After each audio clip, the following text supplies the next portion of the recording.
What's good, y'all? This is Robert Jackson. Thank you for tuning into the podcast. And today we're going to be doing something a little bit different than what I usually do for the podcast. I'm going to be talking about specific topics and, yeah, just pretty much think outside the box for, just wanted to mix things up a little bit. So for this special occasion, I have a friend who I know from Skills Up, which is a wonderful website.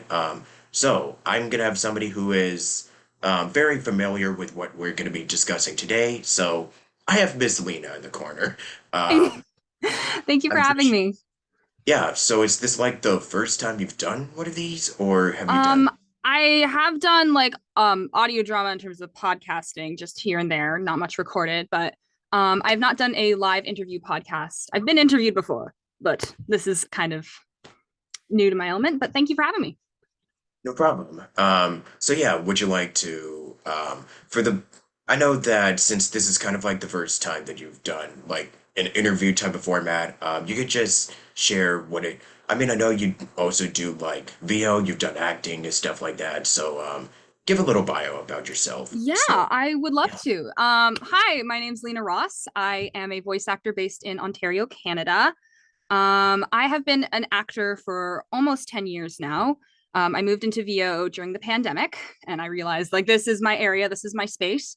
I attended a all arts high school. I studied drama, I studied musical theater, I studied acting, and it really is like just my area of expertise. And I'm currently in university for well, my major is kind of changing. I'm doing a lot of media studies, so I'm also talking about things like games and animation, the con- sorry, the the distribution of media, the consumption of media, and just how the reactions to media. So it really is an area that I love to talk about. And yeah, I've met Robert through Skills Hub, and I'm on my journey. I'm a bit of a character nut. My whole acting career is really based around the creation of characters, building characters, workshopping scenes. I'm a big character monkey, and I'm really thrilled to be here. Thank you for having me.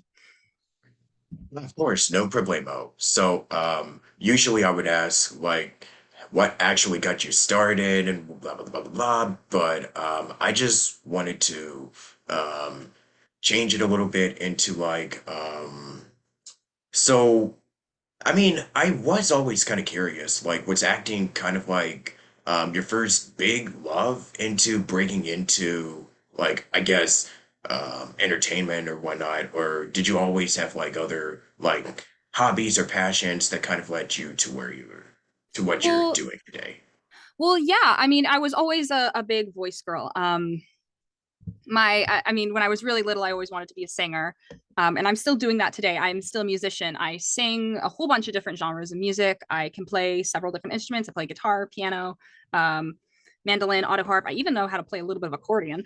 But generally, it started with music. But then, as I started growing up, I watched a lot of like the classic Disney movies, and all of those DVDs had that special little like it's a behind the scenes feature where you could see the actors in their booths and the animators pointing things out. And I would see those actors in those beautiful sound booths and with their headphones on and reading all these like scripts. And I was like, oh, that's what I want to do. And I watched a lot of animation. And when I was in like sixth grade, I got really into Kingdom Hearts. And I was like, hold on, there's this whole other world I didn't know. And I realized gaming's where it's at. I mean, I have a lot of other passions, but gaming has really like gotten me out into the being an entertainer, being an actor, and um, as I started doing theater, because theater is really a lot of people find that theater is their break in. Not everyone, obviously, but um, it got me into it, and I realized, oh my gosh, really, I feel really great here. I love this, and no matter how many times something happens like global pandemic hits you and you're stuck inside, I'm like, all right, I'm going back to acting,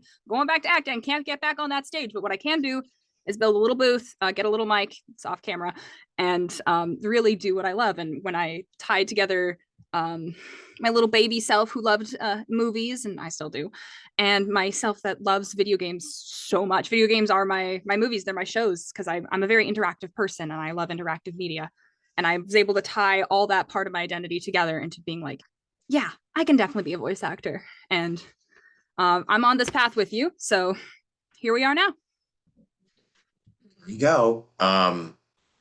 It's just really fascinating how, like, with media and just stuff that we watched when we were children, and it just kind of left a large, just, I don't know, something about it just really stood out. It just stands out, and it's just something that, like, even years later, we just still talk about it with the same passion and just the same awe that we got when we were very, very, very small. So, yeah, I just wanted to ask you, what were some of the like meteors or stuff? I mean, I probably might know. Oh If gosh. I'm gonna ask you, like, what was something that really inspired you that it's still, plays a very large part of your life? And I kind of like, I've been to a lot of classes and workshops, and I kind of probably know the answer to this specific question, but for the audience that doesn't know, what Uh, inspires you? I told you video games. It started with Kingdom Hearts and all, and I guess that ties with all the Disney stuff Yeah, because Kingdom Hearts, yeah. Kingdom Hearts was my gateway drug. I guess it is. Um, and that got me to try all these other games. Originally started in that little RPG sphere, and I think Kingdom Hearts got me into the side of video games that is storytelling because a lot of the times, if you're not really like big in gaming, I think a lot of people see the video game sphere as just like shooters like Call of Duty or Fortnite, or it's like just that area, but you don't realize how much of an interactive media it is. It's the cycle of media where something new comes in and people who didn't grow up with it don't quite get it. And um I interactive media is my gateway drug, is just what I'm tying my way back into saying. um I think every time I pick up a video game and I'm able to, first of all, take control of that character and really, even if I'm not voicing that character, if it's a pre-voiced character like Geralt of Rivia or Commander Shepard, um, I'm still able to like pick apart their character in different ways. Or if it's an unvoiced one, I can like Outer Worlds or Dragon Age Origins. I can like try my hand at saying like, all right, how would this character react? And I think that really got me going and was like, yeah. And I definitely remember being younger and seeing posts of just the people who were in the things I love, and I'm being like, oh my God, I want to do that. I want to be there. And, you know, when you think about jobs and you're a kid and people are talking about like, what do you want to do when you grow up? You start with the whole like, I want to be an actor. And they're like, okay. And then you grow up and it's less like, all right, something more realistic. But now I'm out of high school and I'm like, realistic my ass. I'm going for what I love to do. And if I'm not doing what I love, as the ADHD saying is, if you're not doing what you love, you're going to go crazy. Totally. I also know that there is a certain video game franchise that you keep referencing and talking about whenever we do the workshops, and that is Dragon besides Age Kingdom and Hearts, Mass of course. Effect. Dragon Age and Mass Effect. Those are my, Yep. I love them. I love them. They were the ones I played during the pandemic when everything just like grinded to a halt. I was really deep in theater during the pandemic. So, you're stuck at home. And first of all, I didn't want to go anywhere first week. And then I realized, oh God, because I remember first week of the pandemic, it was a huge moment, especially in my voice acting journey, where I had just 2 weeks prior been cast as a dream role. You have a lot of dream roles in theater because you're not just doing the same show, can happen more than one time. I was cast as Helena Midsummer Night's Dream, and it was a huge moment because I really worked hard for that character, and I was so excited to play that character. Pandemic hit. I played Dragon Age. I played Mass Effect to get through it because I had nothing else to do. My family got stuck in Cuba. Um, this is a whole other story. And then I was like, hold on, being in a sound booth with earbuds or headphones and a mic and working on a project like Dragon Age, which is so long, there's so much character, there's so many lines, and the freedom to make mistakes and to explore a character through not just the lens of like, you have to dance, because any actor will tell you that theater acting and camera voice acting is a lot different, because in theater you have to be big so that the audience in the back can hear you. Like my boss Linda, who's a huge theater nut, she always, every time we rehearse, she stands in the back of the theater and she mimics an old lady voice, and if you're not being loud enough, she goes, what's that, dear? So it's a whole new sphere of acting that you come into, and I realize video games is where it's at. Oh my God. Totally, totally. Yeah, I guess I'm kind of the same way. And I guess another question that I did wanted to ask was like, how did, because I know you were like neck deep into theater and whatnot during the pandemic. So would you say that work has kind of picked up since like over the last actually close to like 3 years since we've been into this? Oh yeah. Um, it's definitely picked up since the pandemic because before it was kind of like you were doing good, but then like this hit, and then all of a sudden it's like, what is happening? I've gotten a Yeah. lot busier all of a sudden. Yeah. I that is a really good question actually because before the pandemic I was in the tail end of grade 11 and then I started grade 12 in like heat of the pandemic. I back in like right before it hit in that March 2020, I was doing back-to-back shows. Which is I mean if you're like a full-time professional, yeah, back-to-back shows who like so many people have done that, but I was also in high school. So there was a part of me that was in high school, part of me doing theater. And I did about, I think it was 4 shows where there was no break time between them. Like I would do the like week or week, 2 weeks of performance, which is first of all physically demanding as heck, especially when you're dancing. And I'm not a great dancer. Um, that was a lot of work, right?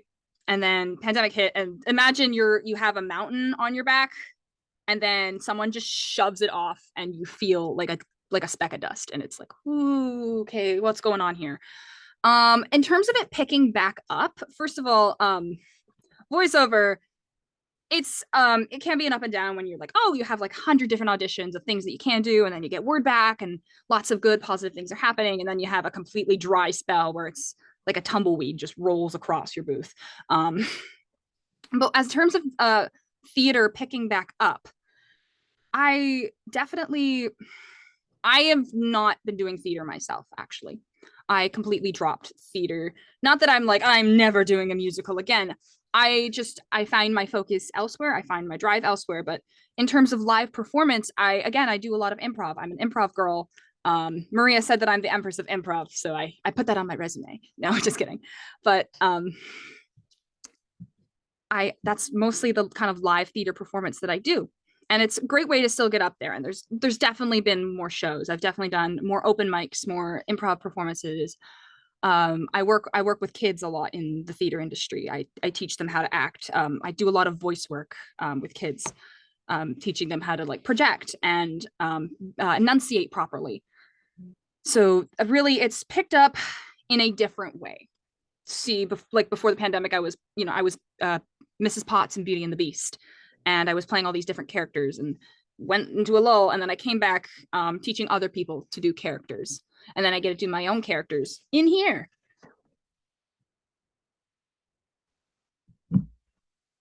Oh yeah, that's yeah, definitely sounds like you've definitely got your work cut out for you. So that's Yeah. really pretty much it's a good thing to keep yourself, busy and productive during these times. I know that I would just get bored because I just not only do voiceover, but I'm just kind of that guy who's like, okay, I just don't want to be bored doing one thing in particular. I just multitasking, like doing Mhm. this, making content, writing, whatever else I'm gonna be doing. I just recently got into casting, which is a lot of fun. Nice work. So yeah, yeah, thank you. So let me see. So for improv and everything else that you do, like, what is it about improv that just gives you so much, like, I guess just gives you that joy and the creative freedom to just do whatever it is. Just throw stuff at a wall, see what sticks, and yeah, what is it That's that you enjoy so much about it? Yeah. That's good. That's a great question. I would consider improv and spontaneous acting to Yeah. really be at least at least for me. I some people like everyone kind of has a different journey, but I would consider it the backbone of your performance. Being able to say yes and being able to adapt really, really, really quickly instead of dropping and like looking around confused. You don't want to be a deer in the headlights. You're hopping off the headlights, or you're sudden, or the deer turns around and now they're driving the car. Um, I I would consider being able to. So okay, it's a little bit of a story because I did not. improv was one of those things where it was never like I'm going to do improv. It was really like all I had, the only option I had. I my theater area has a little bit of a nepotism problem, especially back in the day. Um, so I couldn't really get in because my parents didn't know anyone. I didn't know anyone. I do now, but I just tried it in different places. I did them at a show once. I did a summer camp, and that's how I met my boss, Linda Cash. Um, I started doing it at school. I ran it in 6th grade, and it was terrible. I ran it again in 7th grade, and somebody else took control because I was in 9th grade, and it was blah blah blah blah. I tried it again in 10th grade. Nobody showed up. um, but I think it is a lot of being able to throw it against the wall and see what sticks. And I think things are finally sticking. It's the baloney on the whiteboard. It's finally sticking now that I've thrown at the wall 100 different times. Um, but being able to spontaneously create a character with a voice, and even through, and as I've learned, like one sentence can establish so much about someone. And once you have that pinpoint, you can go anywhere. It's almost like a conspiracy theory board where if I pin a picture of someone to that board and I'm able to tie that picture up to like, okay, this character is a mother and she is in a carnival and they're looking for cotton candy. You can start spinning more and more little pinpoints on that board of a character, and you don't even do it consciously. So I would consider being able to come up with those scenes, those characters, and all that kind of acting just in the spot really valuable first and foremost, because those skills, especially after I took Brian Palermo's class, wove together into a technique for auditioning where I feel like completely just drenched in the character. And when I say like, yes, I'm dripping with anger, I am dripping with mom energy, I'm dripping with this, and this. I feel like I'm bringing forth something, and whoever's listening on the other end is not just going neutral read. They're going, oh, okay, all right, and then when you do it live and you get reactions, you feed off those reactions. And in audition space, you're probably not getting much reactions, especially since we record distantly and then send it in an email.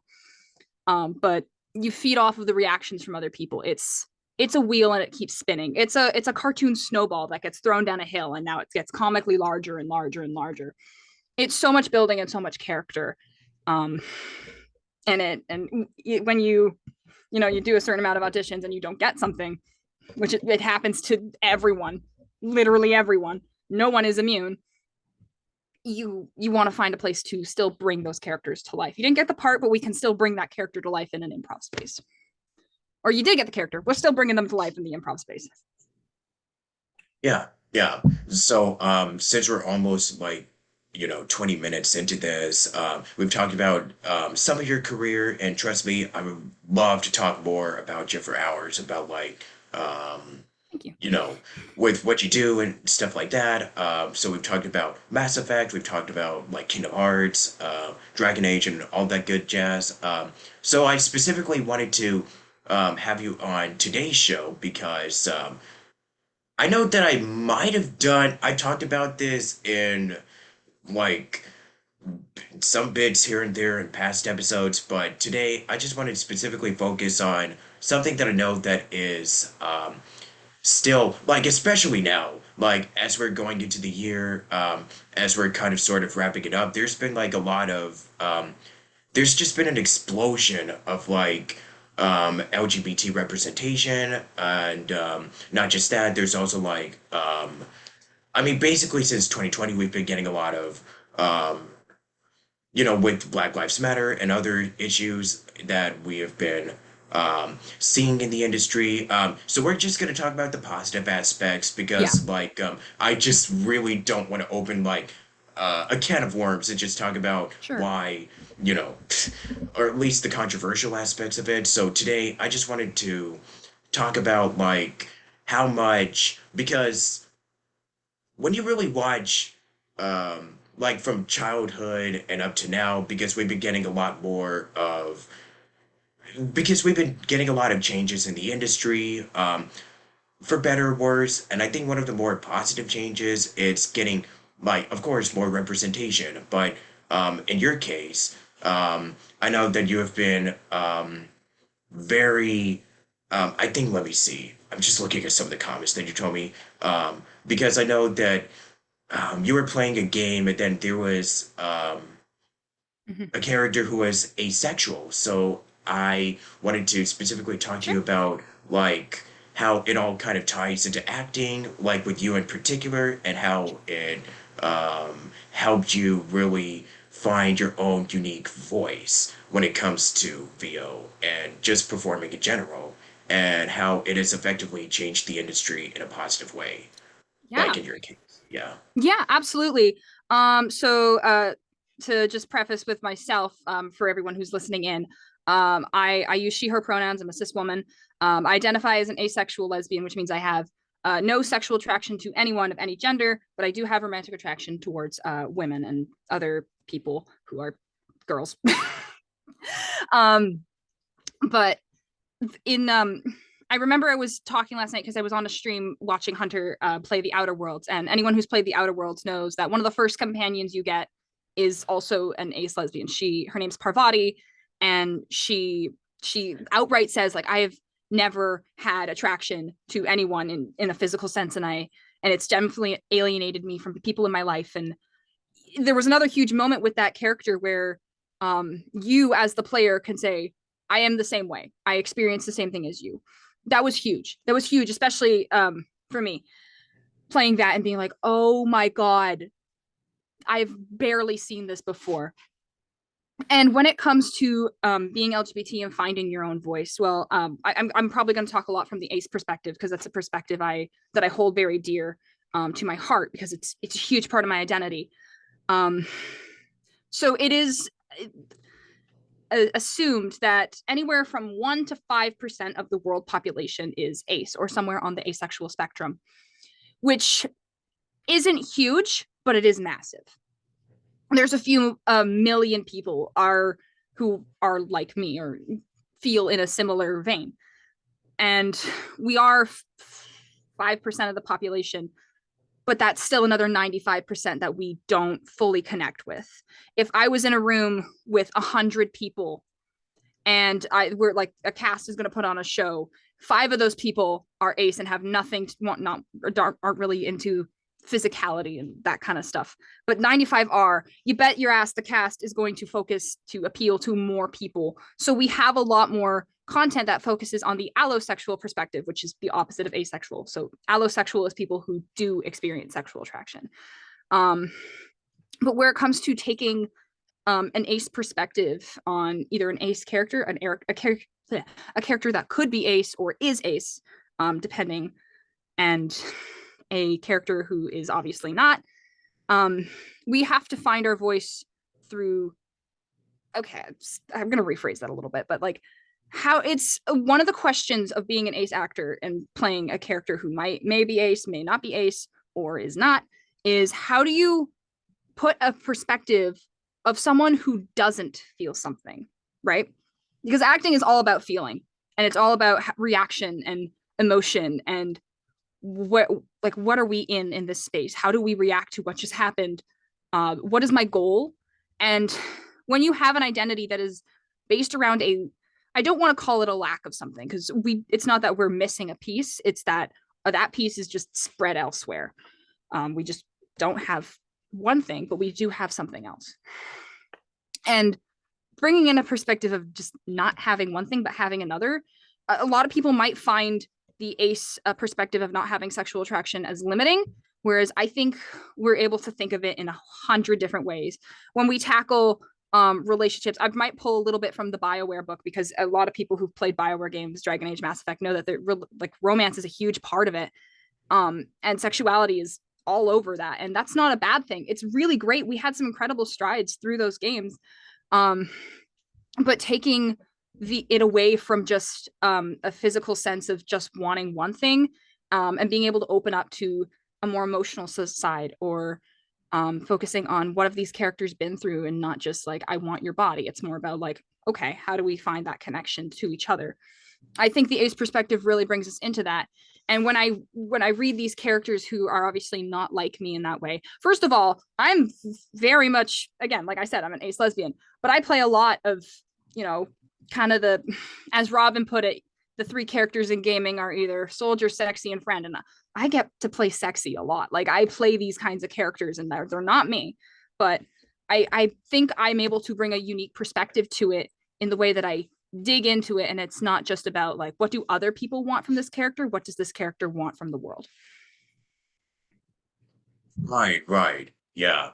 Um, and there have also been, you've mentioned video games. There are also a lot of shows out um, that are definitely more on the, like, there's been a lot of mainstream shows that definitely do focus a lot more on, characters who are like lesbians and also characters who are ace and getting a lot more of shows that are just kind of. I think the show that really came out in the 2010s that was very groundbreaking in that regard was Steven Universe. And then Mm-hmm. since then, it has been um, other shows that have followed along with that. Like, let's see, there's Owl House, the new She-Ra, and a couple of other ones that are not coming to my mind for some reason. I'm It's fair. sorry, but Nope, it's fair. yeah, those are just kind of like the biggest ones that kind of stand out to me in a way.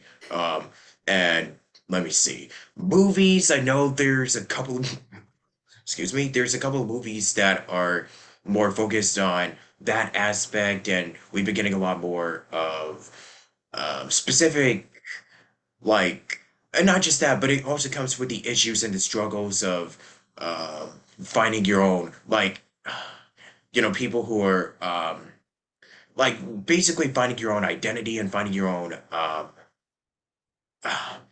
because I know that, like, I mean, like, personally for me, like, I can't really speak on anybody who has had to struggle with coming out as, you know, what, like coming out to their parents or in a way, but like feeling the struggles, like, especially when you go back to the 90s, 2000s, to some extent.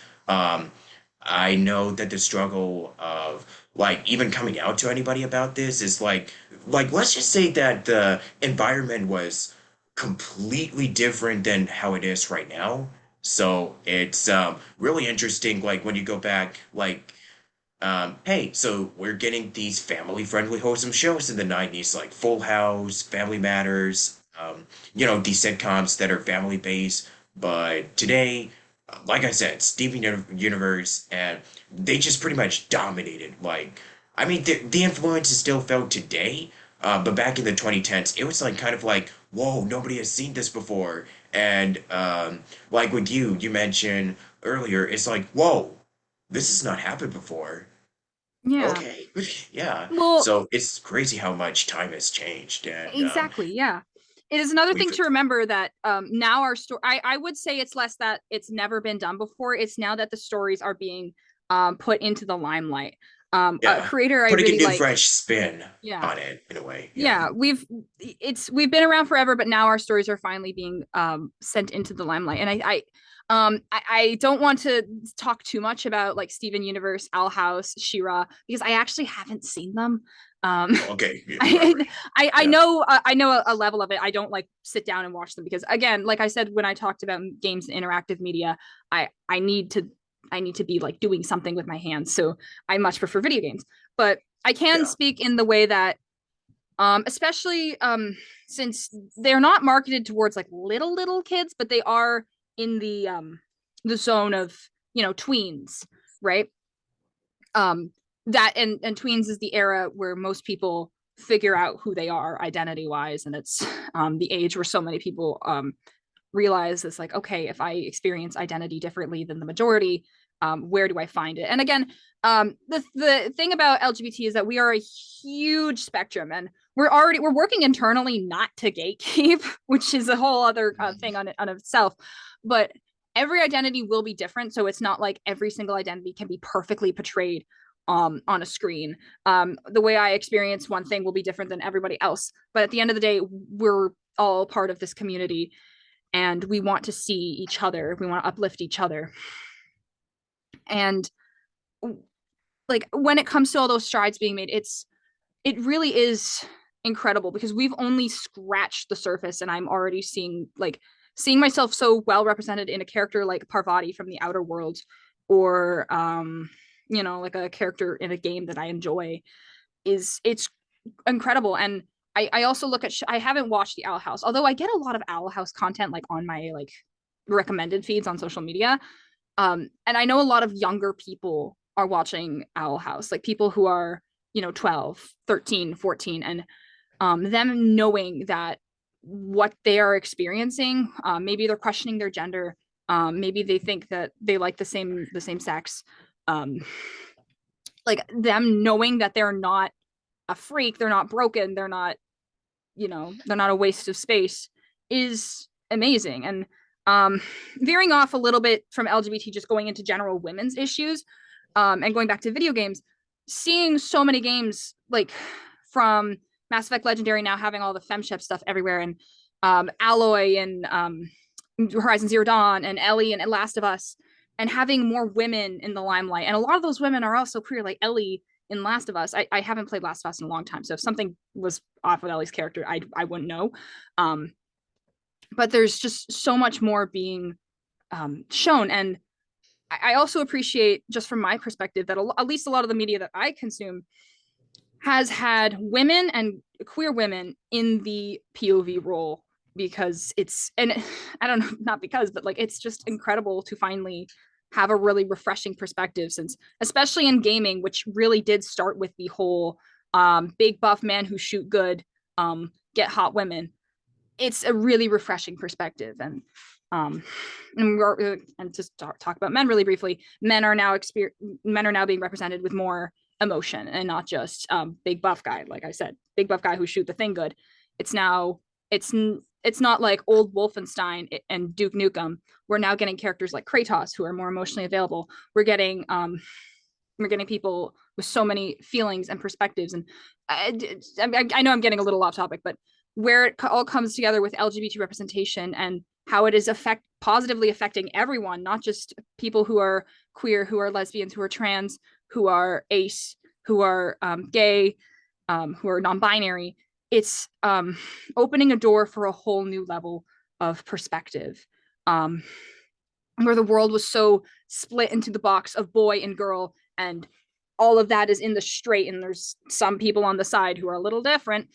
It's now the people who are different are now sharing what it's like to feel different, and even the people who traditionally fit boxes can learn something from that and understand their perspective, share emotion, share experience, share thought, and connect on a deeper level as humans. And we're doing that a lot through media and through the stories that we're telling in newer media like video games, and media that's been around for a long time like movies.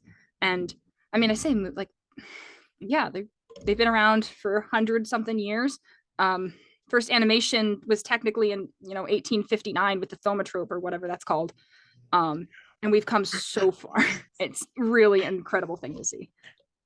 Yeah, I mean, here we are in 2022. For me, and it's so true because I grew up with, because as a kid, because I would watch movies with my dad, like we'll watch the Rambo, you got the Duke Nukem, the Terminator, I'll be back, that stuff.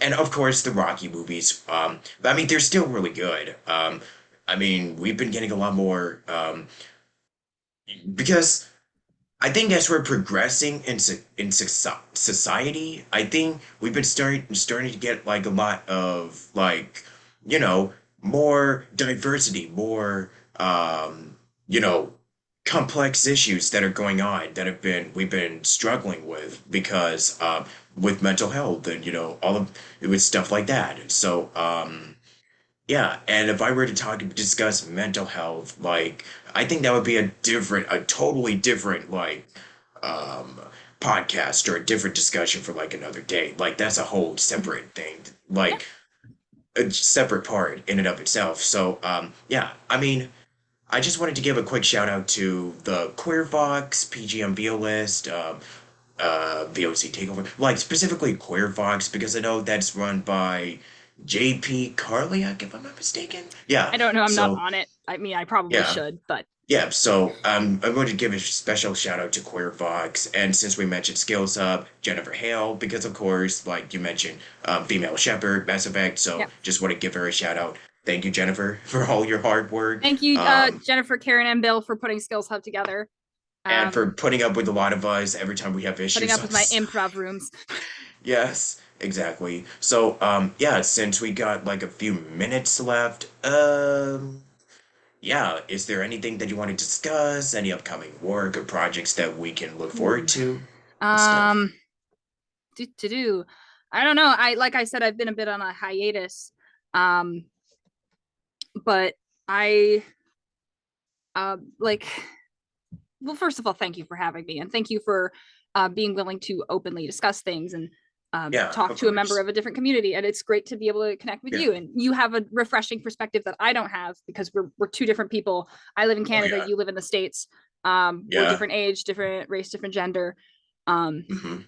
and it's good on you to like open up and be willing to talk to other perspectives. And Yeah. um, open discussion is amazing, and we have so much now, not just because of the internet, but um and I we could talk a lot about the alone together concept in the internet, but at the end of the day, we are forging a community, and that community is founded on our voiceover journey.